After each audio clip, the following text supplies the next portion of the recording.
and welcome back to another episode of the Crazy Stupid Marketing Show, the show where we talk about all the crazy stupid stuff that people do in marketing and how you cannot do that, but instead can do smart, meaningful things with your marketing time, including the things that you measure, which is our wonderful theme for today. We're going to be talking about measuring what matters in marketing. And if you are not new to the Crazy Stupid Marketing Show, you might be thinking, Tracy, you've done an episode before on measuring things. And you're right, I have done an episode before on measuring things, but yet still people do crazy, stupid stuff when it comes to measuring things in marketing. And so alas, we have another conversation. And this time we get a whole panel of experts in this arena who are going to be giving us some great insights, feedback, knowledge, perspective on what we can look at, what questions we can ask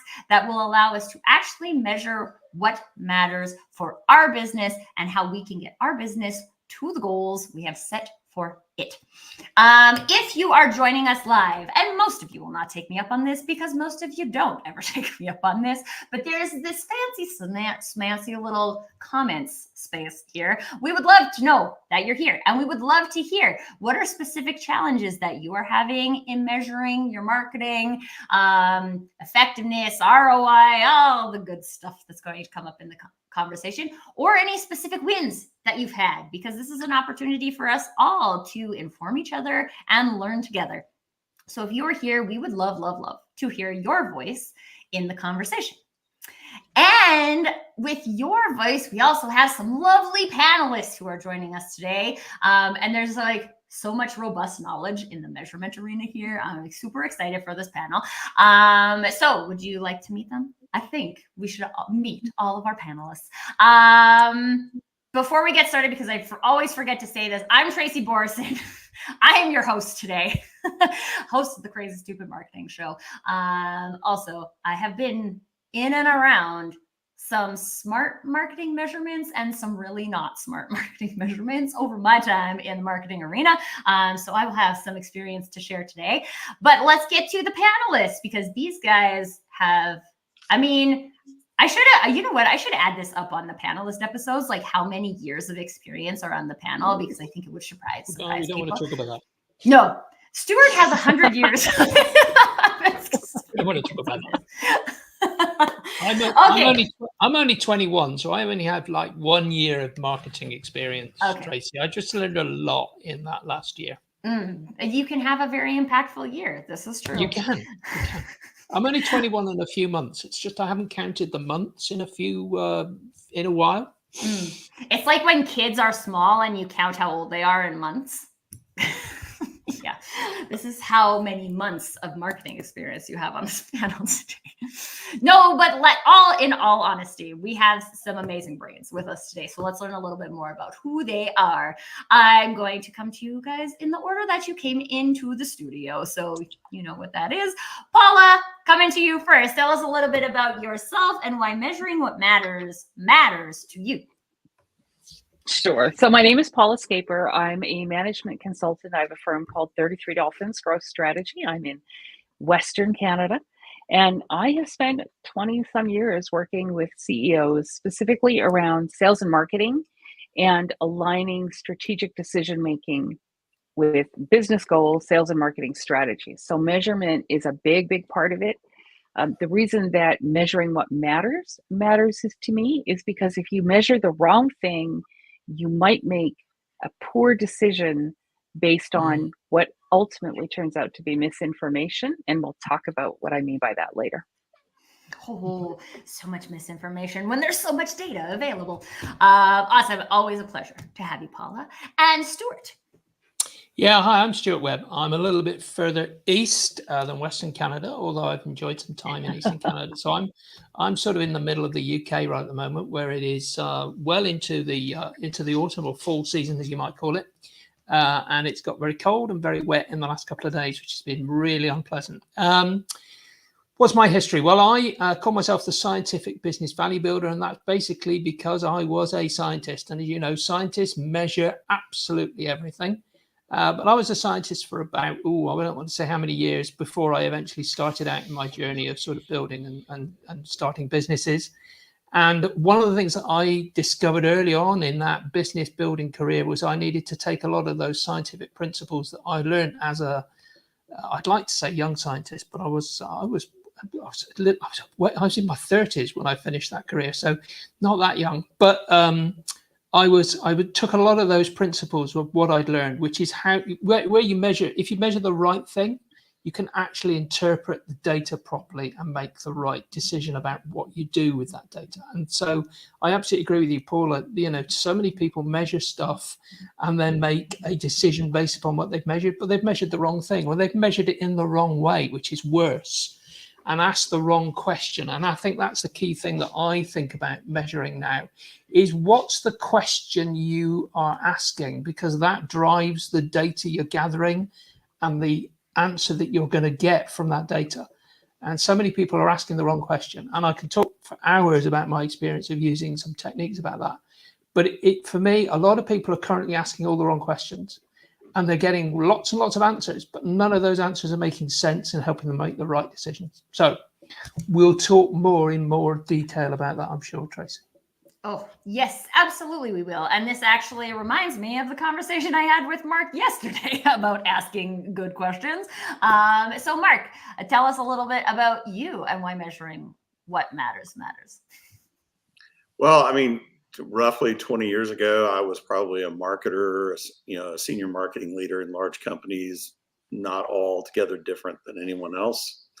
But I was working for the then CEO of HP, a guy named Mark Hurd, who basically really put the heat on all of us to show marketing's value.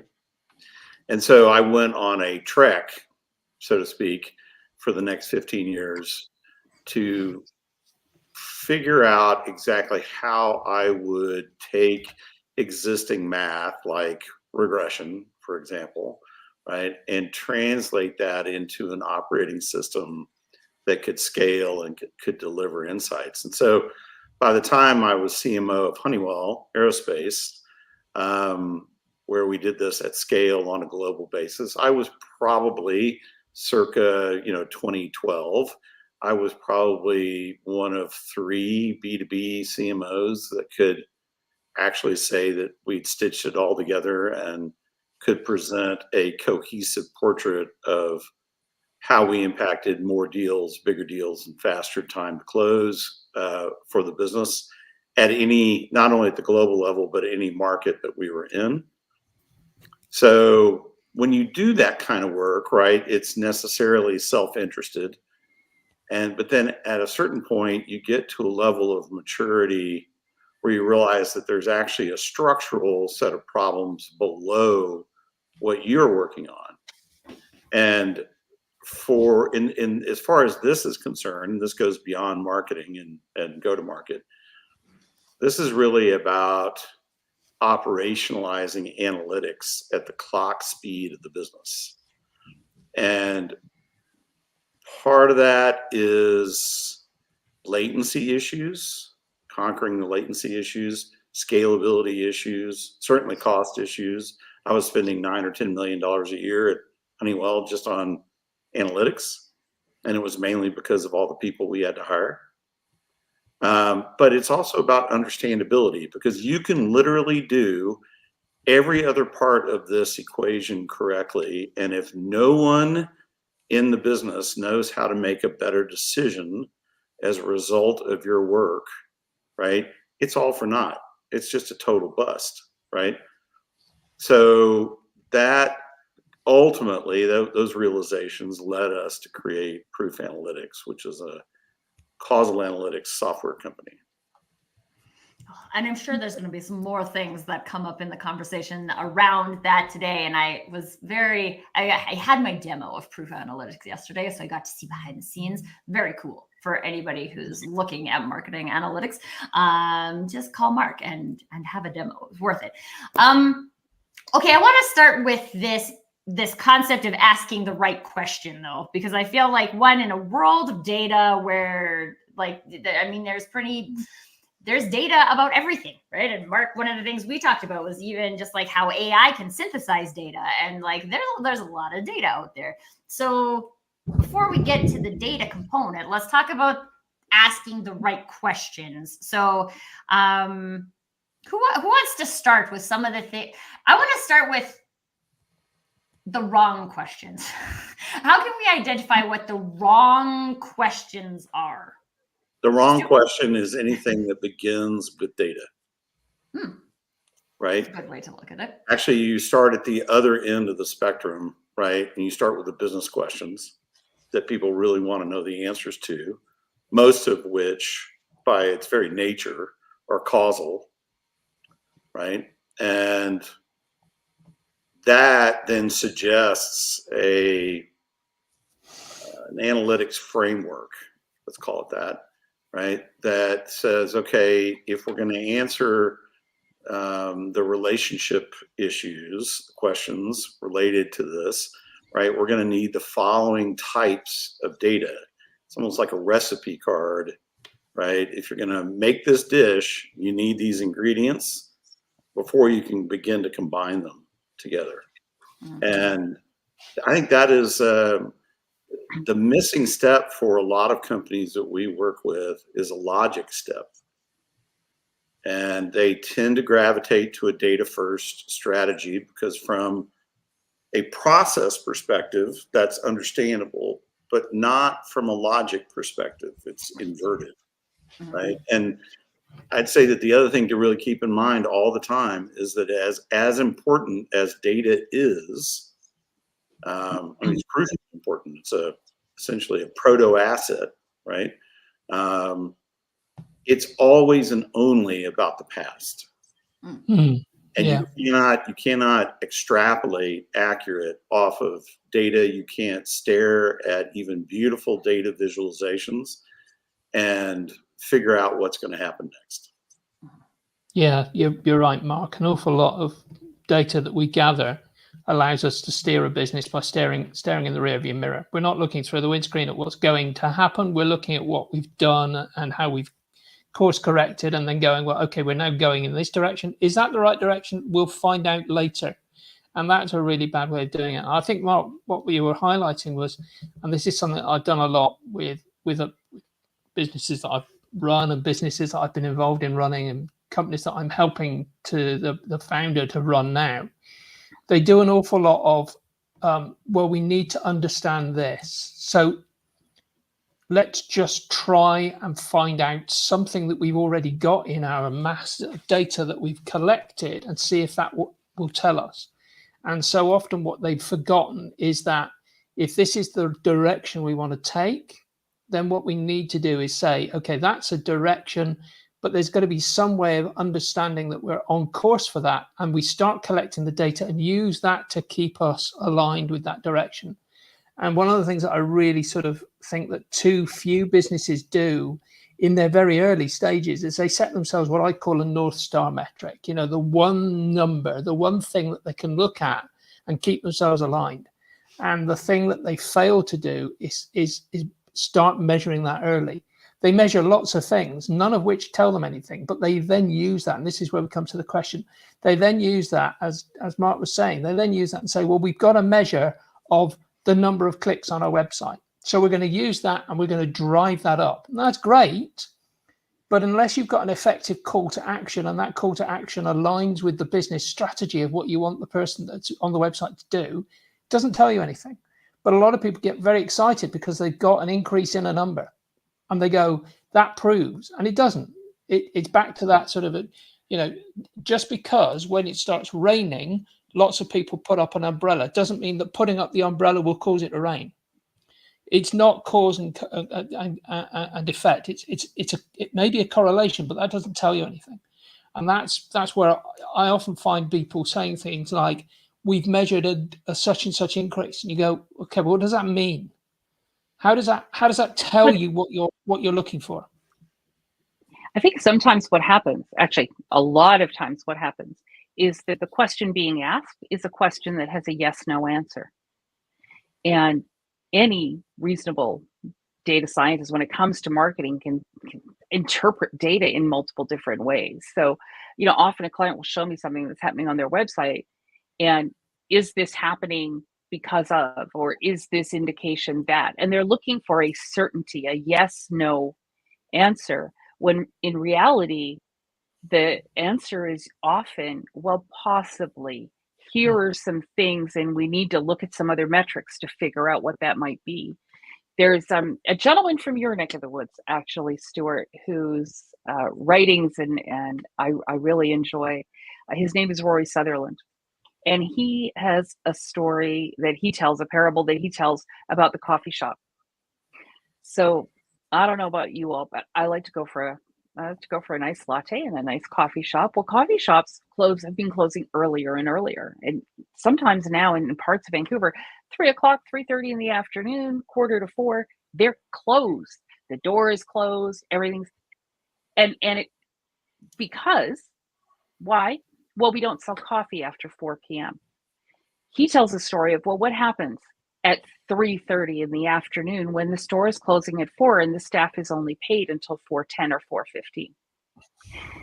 They clean up the tables, they put the chairs upside down, they bring everything inside because they want to be out that door as quick as possible. They start putting the bakeries away. Well, what do you feel when you walk into a place like that? Right? If all you're looking at is the data of sales, do we sell coffee after 4? And the answer is no. If no one's asking, why don't we sell coffee after 4? What would we need to do to sell coffee after 4? What do people want? Like, those are the good questions. And often I think as business people, we get too attached to the revenue number and think that the revenue number is actually the answer to everything.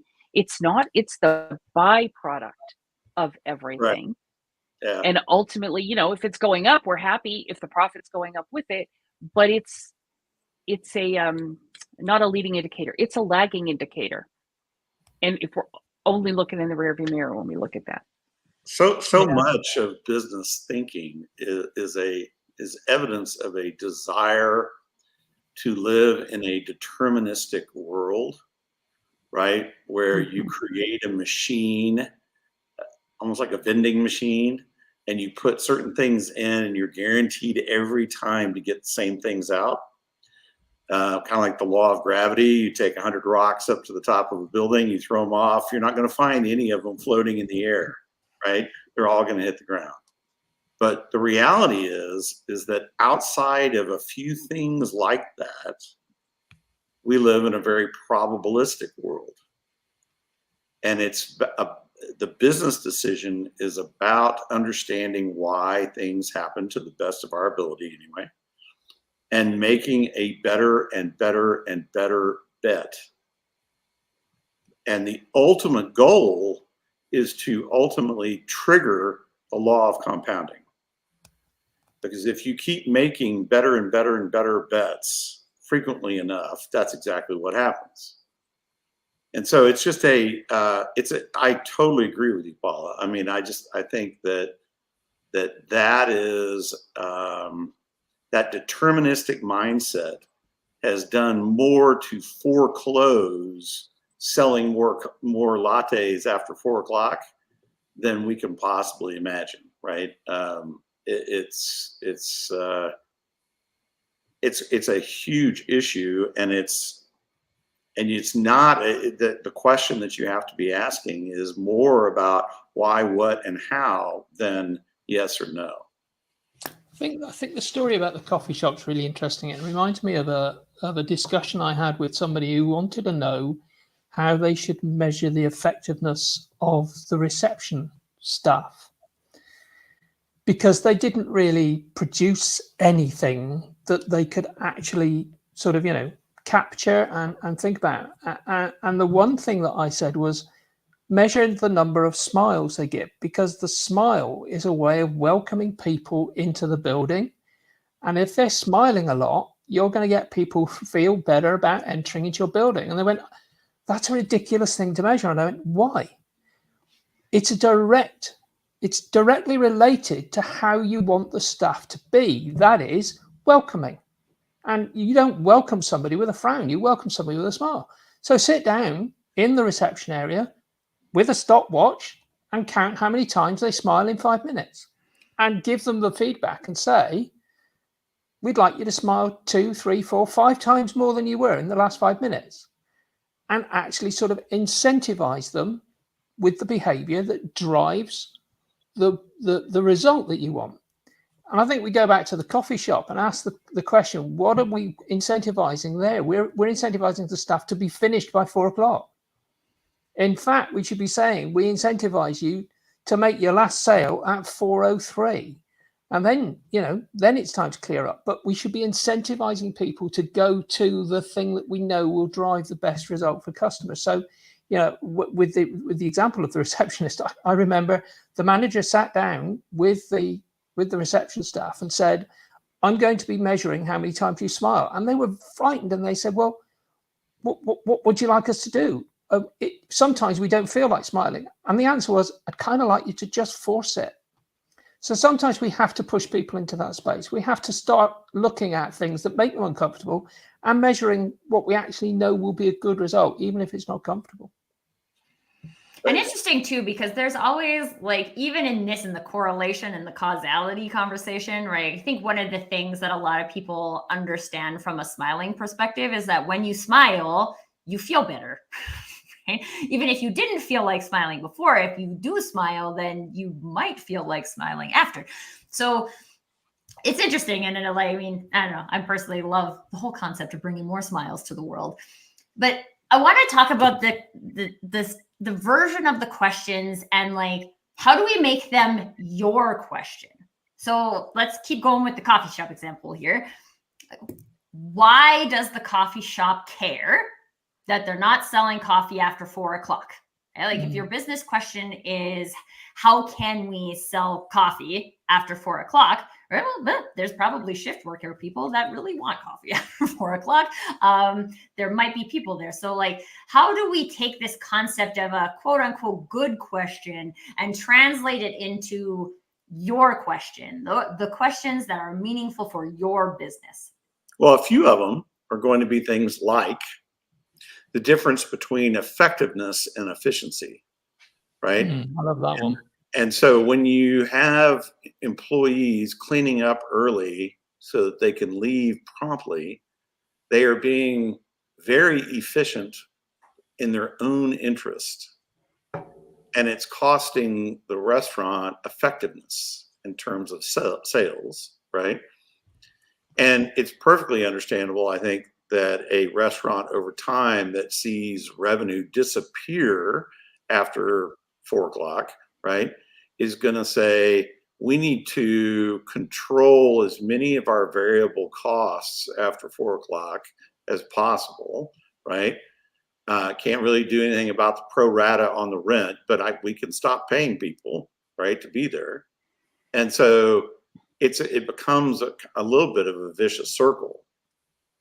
And it's one of those things where in all of the analytic work that we do, we see precious little new stuff.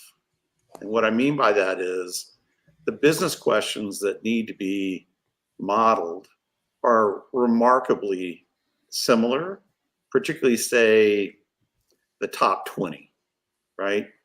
They all have variations, right? Because we're talking about individual businesses in different situations.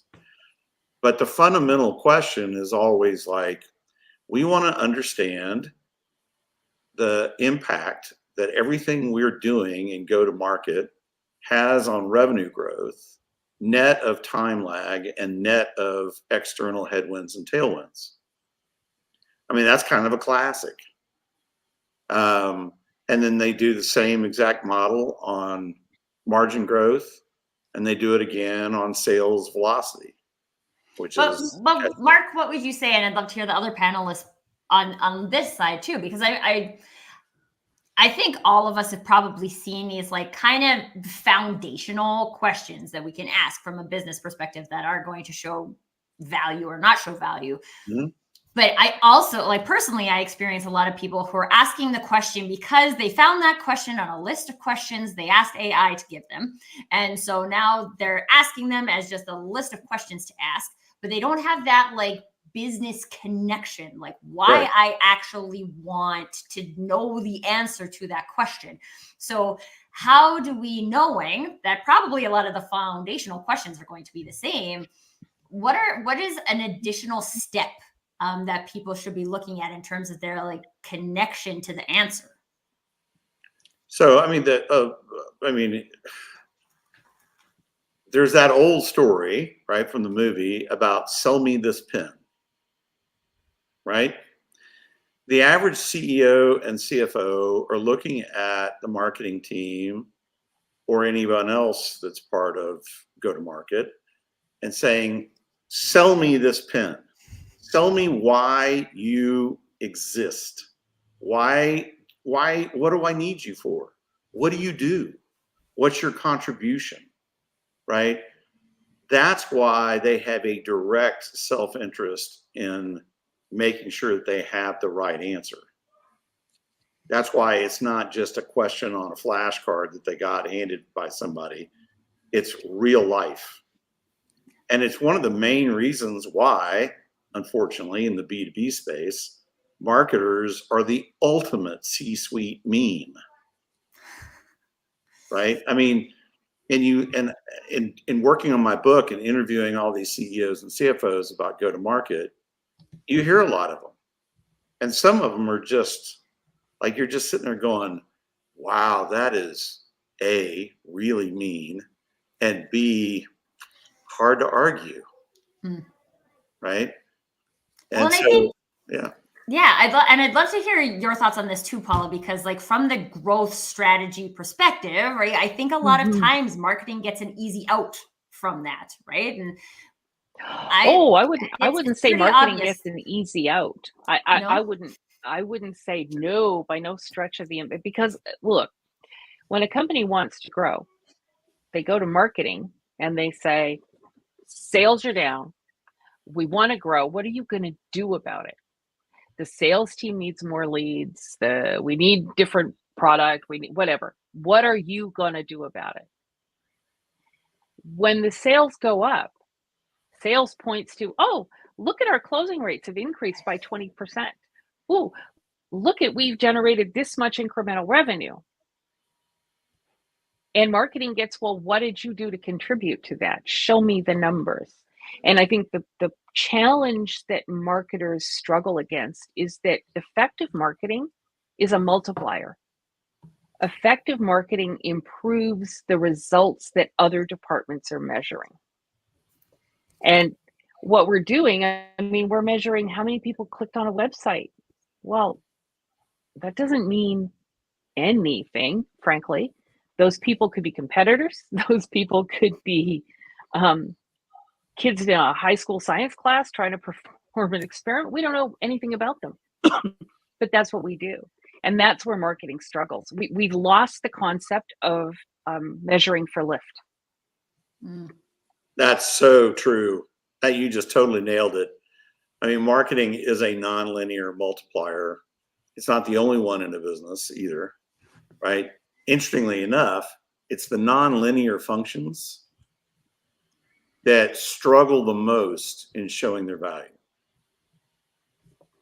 It's the reason why in B2B, so many companies thought that if they crammed marketing, not that they really ever understood that it's a multiplier function, but nevertheless, if they forced marketing into a linear perspective, very similar to sales, essentially just adjoining themselves to the sales funnel, right? Then somehow this would all come clear, right? But the problem is that the only way to do that is with the kind of demand gen, in quotes, that we've seen for the last 15 years that has been spectacularly ineffective. And it ignores this nonlinear multiplier piece, right? And it's just, I mean, it's one of those situations where the dysfunction is incredibly co-owned. It's not just the marketer's fault at all, but generalists learn from specialists typically in a company. And so if you're a CEO and a CFO and you're wanting to understand marketing, who do you go to? You go to your marketers. And if your marketers are completely unaware of nonlinearity, right, then, or time lag, the fact that time lag can be specifically calculated, things like that, and the criticality of knowing the lag, if they don't know that, bad things are going to happen. So just as an example for some of our listeners, we're talking about this concept of marketing not being linear. Would someone like to give an example of what that looks like? Sure. I mean, if I go to my CRO and I say, guess what, in 2025, I'm doubling your revenue goal. Okay. The first conversation that I'm going to have right after I say that is a conversation about how do we double the size of the sales team, right? Because the target is distributed pro rata across a certain number of people. And so there's always a linearity of cost versus revenue that is almost perfectly tracking all the way through, no matter how far you go in your revenue growth, right? That's going in B2B, and it's going to be that way. Not the same thing with marketing, right? If I double the goal, I might have to increase marketing spend 25, 30%, something in that category, because it's not assigned pro rata by the number of marketers or even pro rata by the amount of spend, right? Its effectiveness and its efficiency are mapped on what's called an S curve, right? It's an efficiency curve, but it's more than that. It shows the effectiveness of something right up until the point where you hit the point of diminishing returns, right? Past which you can't, the ground is saturated, you can't, anything else that you pour on the ground is just going to run off. So this is one of those things where there are rules. I mean, Stuart, I'm sure Paula knows this too, but Stuart, as a scientist, he totally understands, right, that there are rules. There are rules of evidence. There are rules of math. You can't just shortcut stuff just because you'd like a faster, easier answer. And I think that's a big part of kind of the come to Jesus moment that we're all seeing happen right here in B2B. And you see that, Tracy, think about it. I was going to say, you see that a lot in best practices. What's the best time to post on LinkedIn? Oh, Tuesday, Wednesday, Thursday, between 10 a.m. and noon. So what happens? Everybody and their dog posts between Tuesday, Wednesday, Thursday, between 10 a.m. and diminishing returns. What's the best time to send email? Monday at 9 a.m. Nope. Totally. Now right. So every time you hit a best practice, it saturates the market and then it no longer works. Amen. I love that. This needs to be in like an image somewhere, which is why I'm writing it down. and hey, that brings us back to the fact that some of the marketing strategies which have got really maxed out now means that we got to return to ones that we have all ignored and decided are old. One of the things that's getting responses now, people sending letters, because letters are no longer used by marketers. And no businesses are sending letters, and the ones that start doing it get a novelty factor. And what will happen? Everybody will return to letters. Email will fall off. You'll get a whole growth in letter sending until you reach that maxed out point again. But that is the cycle. We have to. Like Mark said it.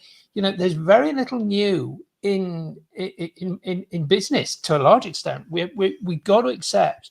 The nimble business looks around and does this sort of environment scan and says, okay, what's going on? What is my competitor doing?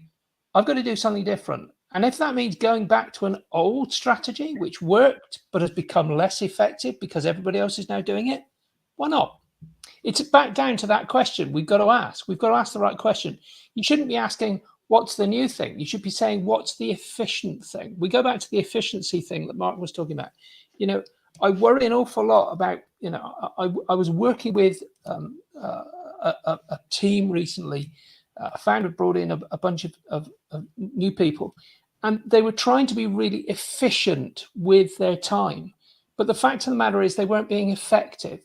They were firing emails, and those emails were just being ignored. And they were going, well, I've done what I need to do, but nobody else around here is doing what they need to do. That's not efficient. That's being very efficient, but not being effective. You've got to go back to ask the question, how do I be effective? That's right. And is this, but I also feel like maybe specifically from like a junior marketer role, but because we've like created so many things that we're expecting marketers to do, that we don't even have the time, or maybe it's that people don't have the skills to ask the question about like, okay, like I can be honest, I'm being very efficient, but I am not seeing any benefit on the P&L statement here. There's a great technique, which I think is, once again, it's one of those things that too many people haven't done. Paul has sort of alluded to it earlier. You know, when asking the question, why is something happening, we tend to stop too early. And we should ask that question, why, about 5 times to get to the real root cause. You know, learning how to get to the root cause of an issue is so important. So often people will go, why are we finding that we've got an increase in our click rate? Oh, it's because of this. And they immediately leap into solving that problem. What they should be doing is saying, okay, what's causing and driving that? Okay, now we understand that. Why is that happening? And you've got to ask that question at least 5 times to get to the root cause. Once you go to the root cause, then you can start addressing it. But so often we get to the first thing which we cling on to. It's a bit like, you know, Rose and whatever his name was on the Titanic. You know, there's the bit of wood. They got to the piece of wood and they're going to cling on to it. It doesn't necessarily save your life. You could still find yourself freezing in the water. So, you know, you've got to ask the question why and get to the root cause, and then really get into the lifeboat, rather than grabbing hold of the first piece of wood you see and just floating there and hoping everything will be all right. It really is about driving down to what's the root cause of these things to truly be effective. Because too often we stop too early and then just go, I've got an answer, that'll do, and I can move on that. And too often we come back to, are you asking the right question? If you've not asked the right question, you will arrive at an answer, but it may be the wrong answer. Then you start measuring and you drive yourself in the wrong direction. I totally. And the other thing that happens too. Go ahead, Paul. I was just saying the other thing that happens too, I think, Stuart, is to Mark's point, when marketers are in this fight for survival, justify your existence, then the answer that is being looked at, there is a personal bias. How can I answer this question in a way that doesn't damage my value to the organization? How can so I we're get out looking for answers from a bias perspective, right? Yeah, absolutely right. Absolutely right. You know, and I think that comes back to, you know, Mark was talking about it earlier. You know, when the CFO or the CEO starts asking questions, you know, if they're not in, if you haven't created, I mean, I don't want, we could get into the sort of the business ethics of this, but if you haven't created a space where you can allow people to experiment and fail, if you're constantly looking for the sort of how do we punish those people for getting it wrong or whatever, we have to create the environment where people can explore and experiment and get the time they need to really ask the question. It's when you're asked that question and you're under pressure to answer it quickly, you start asking and answering the wrong questions. Oh, that's true.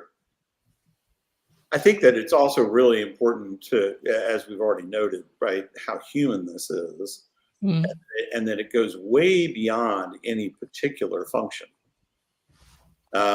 Great example of this right now, this is happening right now, it started happening 2 years ago with the interest rate situation, is that businesses turned around to their data science teams and said, hey, we know you've been doing all kinds of really cool stuff for the last 7 years. We've been paying your bills, right? And we really need help now. We need to, some insight into how we can make better decisions, given all the variabilities that are costing us in the marketplace. And in too many situations, the data science team said, sorry, not ready yet, still working on data management. To which the response was essentially, F you, right? And what happens in so many cases is that we fall in love with activity. Don't we just? Right?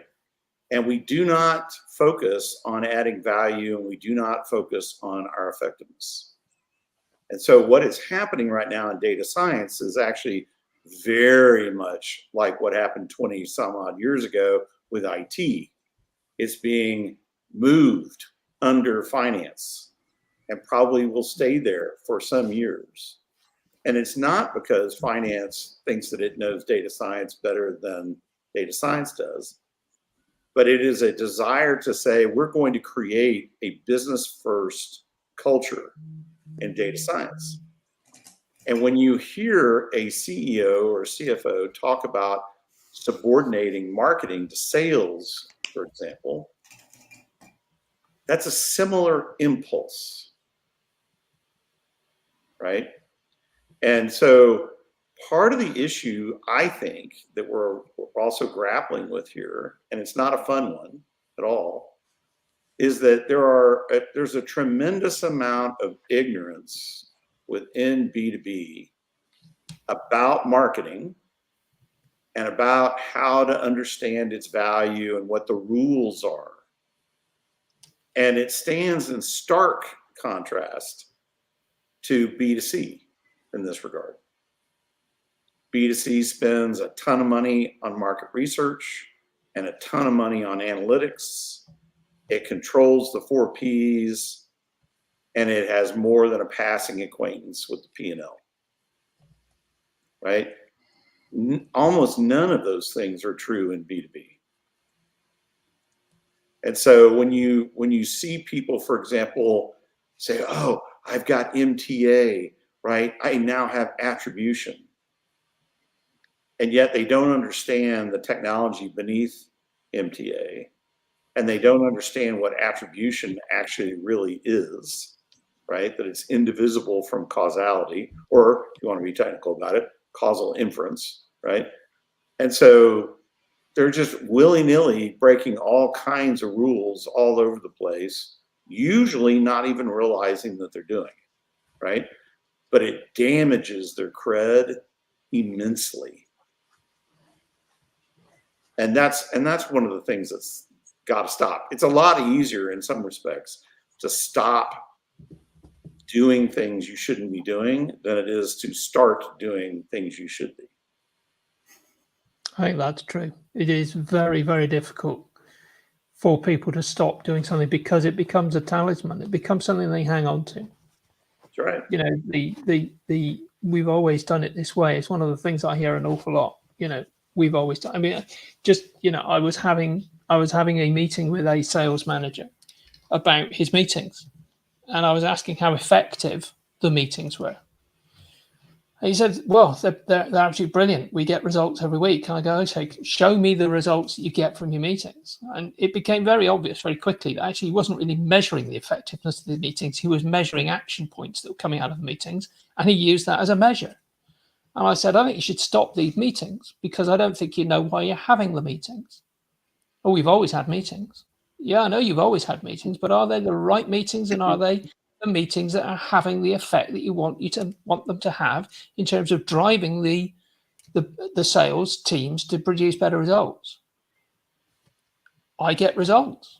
You know, the problem is this was something that they had always done. And it was very difficult to actually sort of see any link between what the sales teams actually achieved effectively than what the meetings were trying to do. Now, the person that set these meetings up had a very clear idea of what they wanted to do with these meetings. And the thing that they had forgotten was that the meetings were there to address the follow-up, which they knew was a key driver of a more effective sales process. And that's what the meeting initially had started to do. It was addressing one particular issue. But unfortunately, that was some years back. That sales manager had moved on because they'd been effective and they'd done what they needed to do. They'd driven up that process to the fact that it was now it was an efficient and effective process. So he got promoted. New sales manager comes in and takes over the meeting, doesn't know why they're there, and just carries on with the meeting.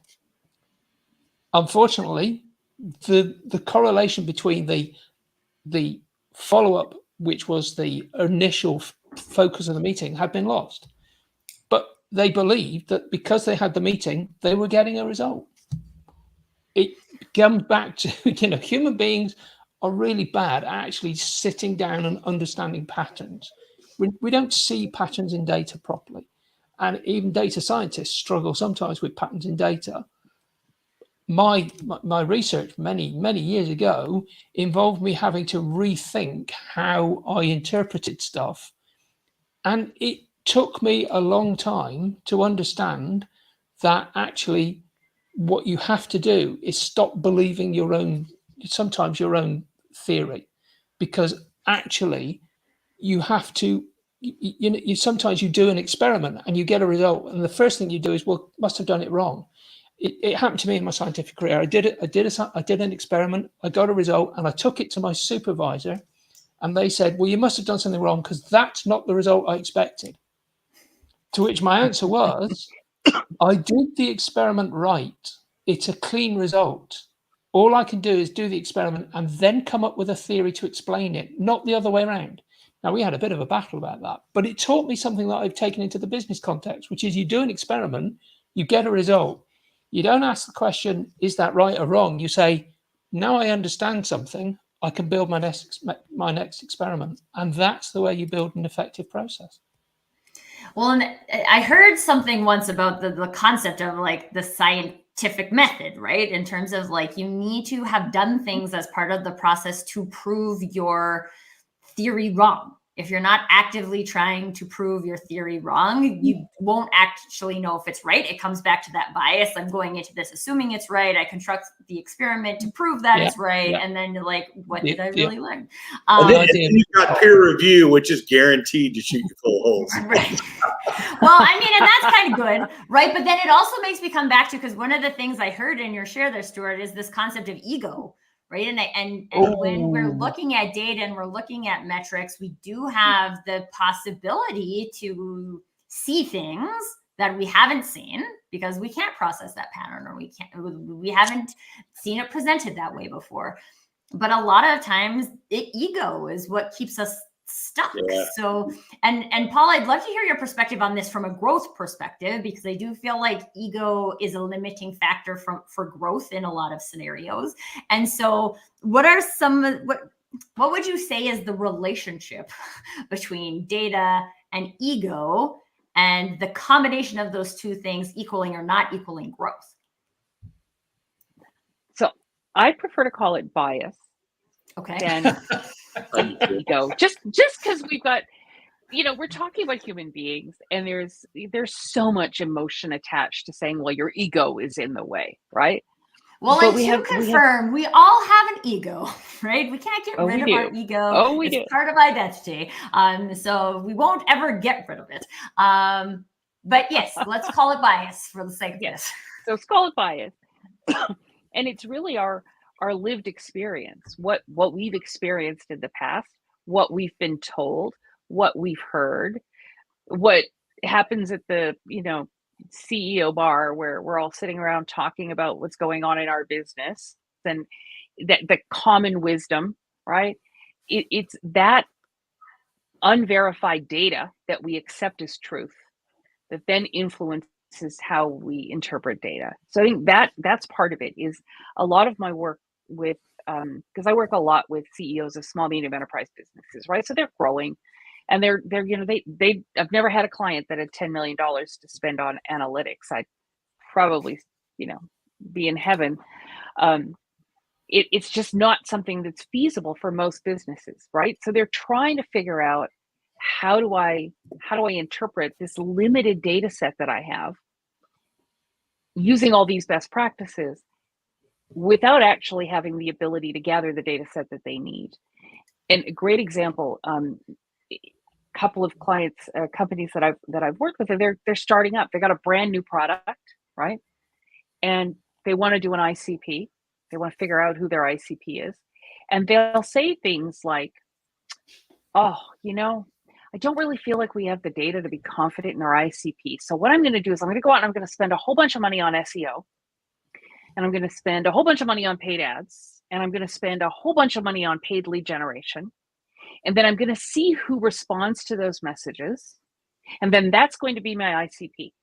Jeez. Yeah. This is not uncommon, folks. Yeah. There might be people watching today who There's sort of tried that there's stretch. a logic gap there that's fairly monumental, but yeah. Yeah, but in the absence of, right? So it's this. I think we don't. Number one, I don't think we teach the scientific method effectively enough to kids in high school, which is where they need to start, because it applies to not just marketing, it applies to life, right? You go into a situation you don't know, which is every morning for a marketer. You're innocent. You have to come up with, first of all, an educated guess. Here's what I think might happen. Now, how do I prove that is or isn't true? How do I find out if that is or isn't true? Then you go look at that data. But if you're just throwing spaghetti at the wall, Right. well, if you don't have a plan for why you're throwing it or which wall you're throwing it against, you're going to be in some trouble. And so you get people making decisions like the coffee shop owner who shuts down an hour early to manage costs and improve profit, not realizing that if they just got their staff to close up shop after 4 p.m., they could sell probably so much that they'd find they were closing at 4:30, monumentally increasing their profits, contributing much more against their sunk cost of their rent. And they don't think about it because nobody buys coffee after 4 p.m. Yeah. Well, in Well, that as a example, trained too, scientist, as a trained scientist, Paula, I wish more people were taught the scientific method. But I'll make my pitch to the education centre later, Tracy.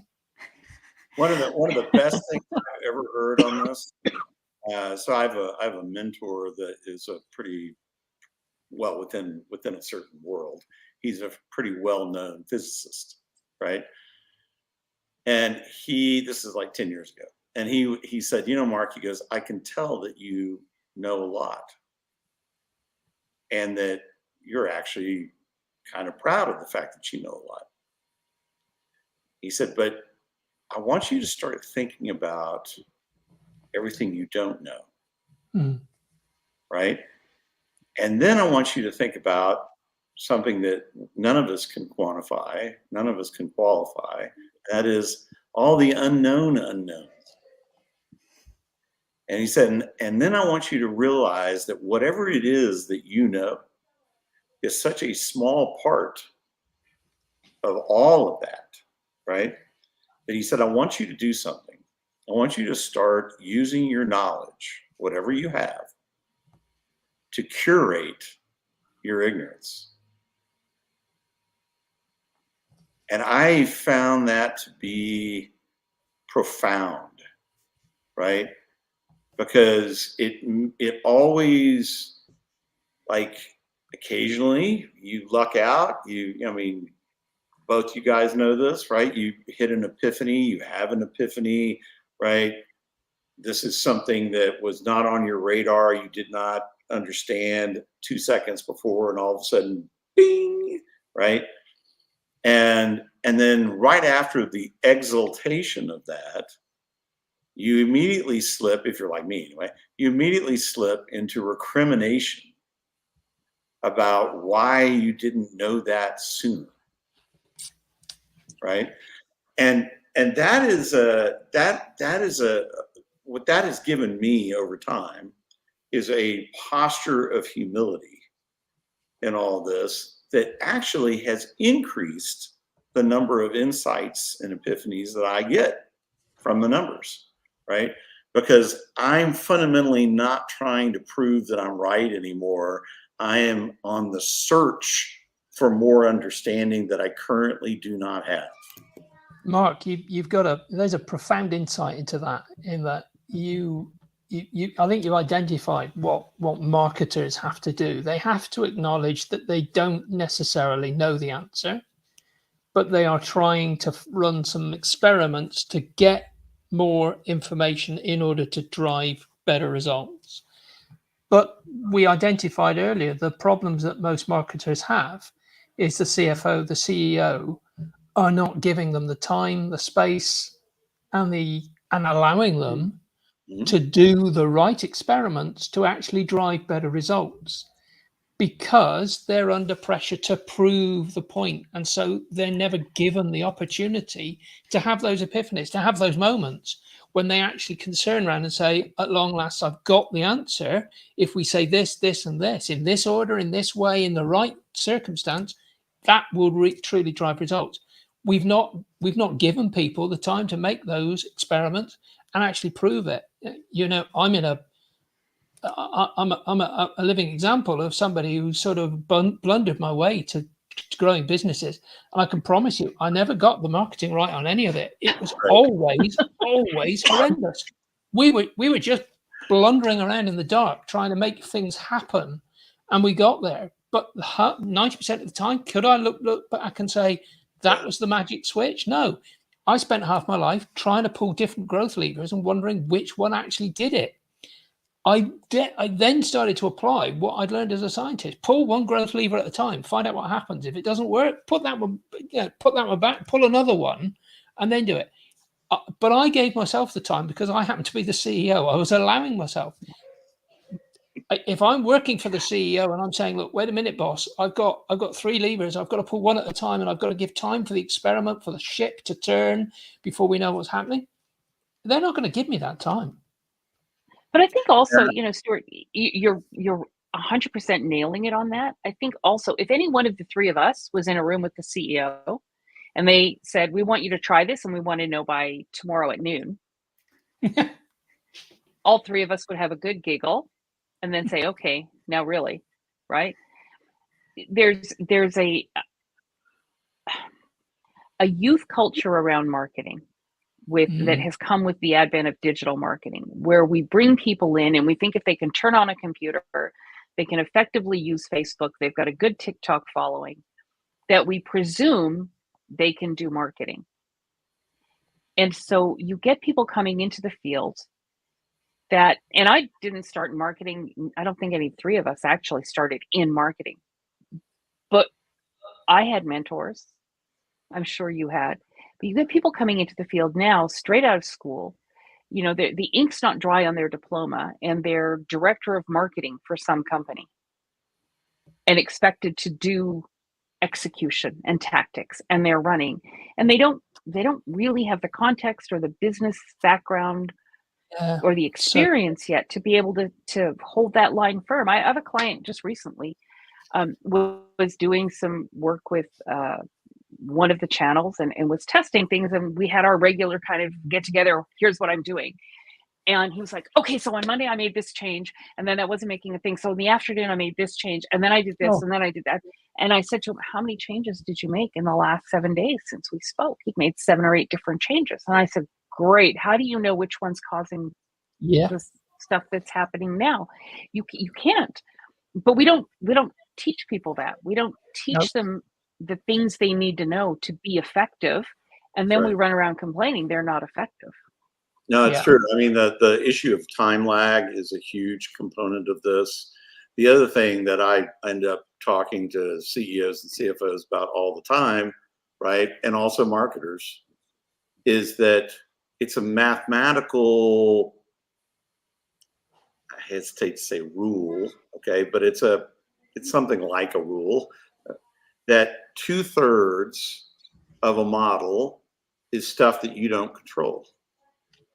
It's the externalities, it's the headwinds and the tailwinds and all that kind of stuff, right? And so all of that typically, like when we get a new customer, we onboard them, they begin to build models. They usually do a really good job, except they have no externalities in the model, right? None. Just Right. because we're not worried about anything like COVID, Mark. We're not. Right. We're not. Or That kind of interest stuff rates, doesn't happen. or interest rates, or our brand reputation, which is not something we control. It's what our customers control about us. All that kind of, competitor action, all kinds of stuff, right? And so these are the headwinds, the tailwinds that impact the effectiveness and the efficiency of everything that you do control. And so the question I would have for either one of you, both of you, right, is, do you feel that, and I agree, I want to stipulate this, I really agree that there needs to be psychological safety in the workplace, okay, to be able to get people's best efforts. But how much of this is that if you gave them full safety, they still wouldn't know how to do it, how to build a good experiment? So I think Paula nailed it earlier, Mark. You can build full safety, psychological safety into an environment, but Paula absolutely nailed it with what she said about the young person that she was mentoring, with the number of changes they were making. Nobody is taught, because for me, and this is an overgeneralization, and at school I was that science geek. I was top of the class in all the science stuff, and that's why I ended up at the universities I did, doing the research I did. So I absorbed it like it was natural. I then come across marketers who dropped out of science at school because they didn't understand it. So they took, and they didn't like math, so they didn't do that very well either. Right. And now they're in marketing because they were told it was all about talking and writing, and they're good at that. So the first thing, you sit down with them and say, okay, so how are we going to measure this? And the first thing you have to explain is, what do we mean by measure? Because that's the concept they still haven't got. We were talking about that. And so you start by saying, well, we're going to measure this. What do we mean by measure? You were talking about it earlier, Mark. They go, oh, at long last, I've got access to the numbers. Okay, what do those numbers tell you? I don't even understand numbers. I don't understand what numbers mean. Mm-hmm. So we've got to start back at that, which is where we've got to teach people now. People coming out of, they come out of school with a digital mastery, digital masters in or a master's in digital marketing or something. And the first thing you say is, okay, so do you know exactly how to run an experiment? Oh yeah, we've been told about A/B testing. Terrific. That's the first test that you should be doing, an A/B test. A/B test everything. How long do you run an A/B test for? What exactly do you change on each A/B? None of that is understood. And the fact of the matter is, it takes until you've got to your sort of level, Mark, where you've been through years and years and years of trying this and learning what doesn't work, that you go, at long last, I've got it. I'm beginning to get it. Kids, we've got to get back to teaching people, how do you run an experiment? What do you do with that result at the end of it? And then what do you do once you've got that result to make your next decision? Not, I've run the experiment, I'm going to make another change and see what happens. Because otherwise, I don't know if any of you have been in a plane where the pilot doesn't actually know what each of the controls does, but they have a tendency to do something called overcorrecting.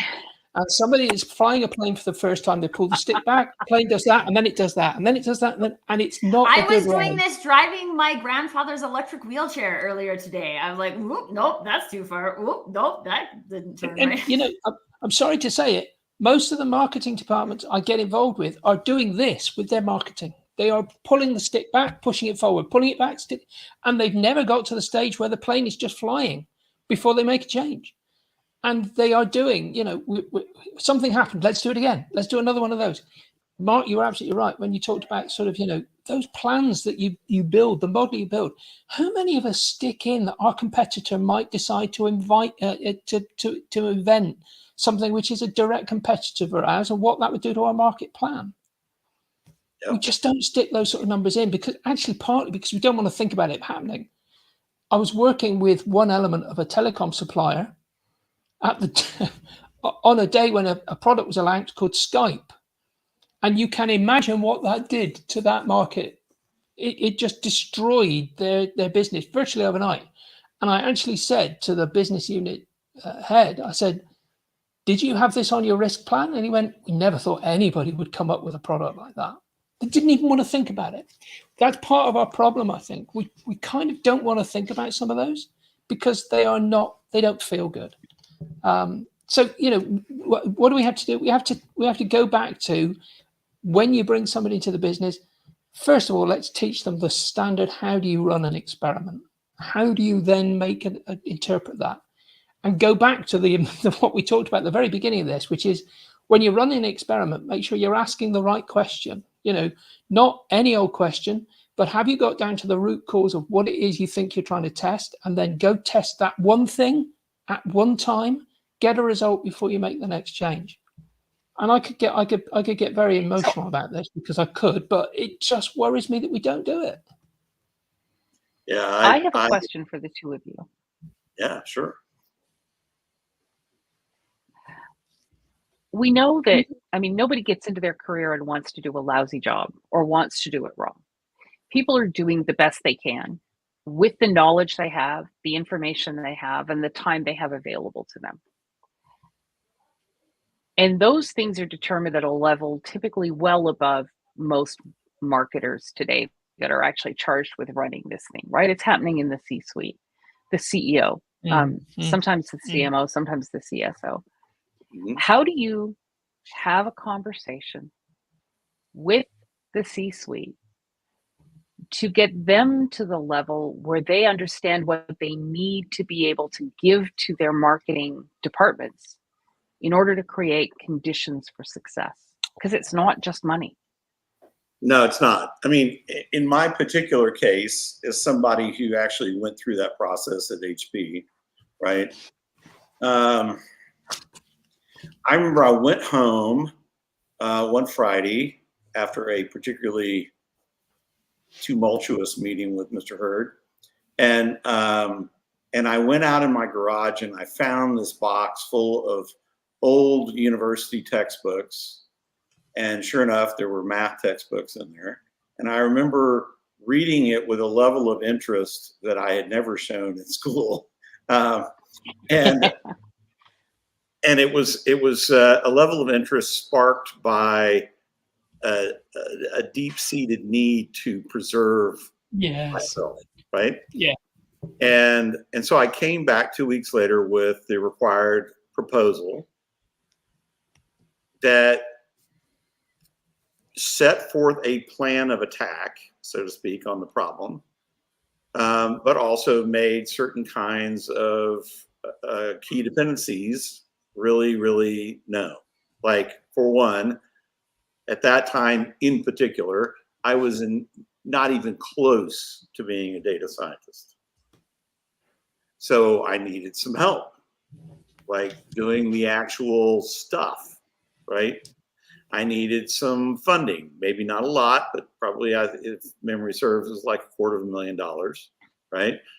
And Hurd was like, okay, he goes, I'll totally go for that. He said, and I'll do you one better. He said, I think you also need an education on what's really important to the finance team. And so I'm going to give you 6 weeks worth of intensive mentorship by our CFO, a guy named Bob Wayman, right? And that was probably one of the greatest gifts that I ever received professionally, right? Because it was Wayman cut to the chase. This is what's really important.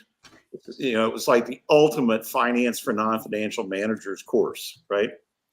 And so the bottom line is that at the end of the day, I think most CEOs and CFOs, they want to know what they should be doing. Mm-hmm.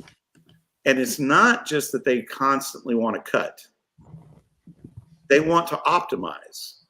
And because they don't know the answers to the questions around effectiveness, the only way that they can do that is to keep cutting until something breaks. And then they go, oh crap. And then, they kind of reinflate the balloon slightly, to get past that point again. And then they're kind of playing that game, right? It's kind of a little bit of a charades game. And but it's the only way that they know how to solve the problem. And so I think that when you give them a straight up, real deal assessment that actually has broad ramifications, because you're not just evaluating marketing, you're evaluating marketing's impact on sales. And then if you go broader into GTM, you're looking at all the piece parts and how they all work together across an arc of time to either make people want to buy or not buy, right? Yeah. And I think I think that's really you're always going to have the occasional butthead, right, in the C-suite, okay? But most of them, they just want success. Yeah. Do you know, Mark, I think you did actually sort of answer that really nicely. And I don't want to end on a really controversial one, but the one thing that I think that the C-suite don't do enough of is trying to build cohesion as opposed to silos. And I don't know why it is. And Tracy, Paula, you probably got more insight into this, but the more females I find in the C-suite, the more cohesion there is, and the more they're looking at things in a holistic way and less about silos. And if the C-suite could get together and realize, as you said at the beginning, that marketing is a multiplier, and instead of trying to sort of silo it, but encourage it to be part of everything from customer service through to operations. You know, one of the things that really worries me about the number of times I come across marketers who don't know what operations are about, because believe it or not, if they go out and tell the world that they've got a world-class product and what operations delivers is a pile of poop, it's destroyed the marketing message. So the one thing that the marketers really need to understand is what is happening in operations, what's happening in finance, what's happening in product delivery, in their supply chain. They need to have an understanding of all of it because it multiplies everything. And the number of silos that develop are detrimental to that. And I don't know why, but females in the boardroom helped drive greater cohesion and less silos. So maybe we need a few more females in the boardroom. I don't know. I don't know that Paul and I would disagree. I think that's the most brilliant thing you've said all day, Stuart. Yeah, absolutely. I think that having annoyed every male CEO in the country, I'm going to be getting a lot of phone calls tomorrow and a firing by several of them. I'm going to get out of it at that. Well, on that note, rendering it genderless just for a moment, right? One of the things that has been really fascinating to me in working on my book is, so this is my, I interviewed several hundred of Fortune 2000 CEOs and CFOs. The vast majority, did not, when I asked about it, did not have a expansive, rigorous, readily renewable, and widely communicated business strategy, which in turn, all of their functions operationalize in their way, right? And so what happens instead is that the functions, nature abhors a vacuum, right? So what do the functions do? They build a strategy, right? The only problem is people being people, they place themselves at the center of their strategy, right? They are the MVP in their world, right? So if you've got that between marketing and sales, for example, you've got instant political dynamite. Yep. Right. And so, yeah, it's that lack of cohesion is a real problem, and you only can go to one place to solve it, and that's at C-suite, specifically the CEO. Yep. Yeah, I think a lot of the things we've talked about today, and I know when we think about measuring and metrics and data, often we're thinking about numbers and formulas and things of that nature, but in our conversation today, we talked a lot about the human nature of things. And these are things that are relevant when we're talking about measuring what matters. And I think are only ignored to the detriment of the things that we are trying to accomplish. And while I feel like we could continue talking about this for a very long time, because we're already 15 whole minutes over the hour, and I was like, I don't even know if I'm going to be able to get these guys to stop talking. This is where we're going to leave it for today. Although I feel like, and if you guys watch this panel and you're like, I would love to hear more about what this panel would have to say, you let me know and we can get this whole panel back together to keep talking about this, because there are so many things that we have yet to uncover when it comes to measuring what matters. So thank you everyone for joining us today. Paula, Stuart, Mark, thank you so much for all of Thanks, your guys. insights. I enjoyed it. So amazing. It was a lot of fun. Thanks. Yeah, we try to make it fun here at the Crazy Stupid Marketing Show, even though we talked about a lot of crazy things that people do. And hopefully you are also taking away some things, at very minimally some questions that you can ask yourself about what could I do to make this more meaningful, to make this matter. Oh, Scott. Hi, Scott, popping in the comments right at the end there. Yes, and I agree with you. Juicy insights were had on this episode today. And I would encourage you to connect. So Scott, connect with Paula, Stuart, Mark, and everybody else who's not watching, or who is watching but didn't say anything in the comments. If you're not watching, you wouldn't know to do it. Connect with these peeps. They have so many ideas, so many questions, so many ideas on how we can incorporate the scientific method, what data can tell us, how to ask good questions, how to make those questions relevant to your growth strategy. A conversation with any one of these peeps is a good use of your time. So please feel free to do that. Have the conversations. And if measuring what matters is something that is very important in your world today, do not let this conversation be the last time you get into the conversation about it. Let it be the first of many times that you get into conversation about it, so that you can actually get to results of measuring what matters. And with that, everybody, until next time, permission to do you.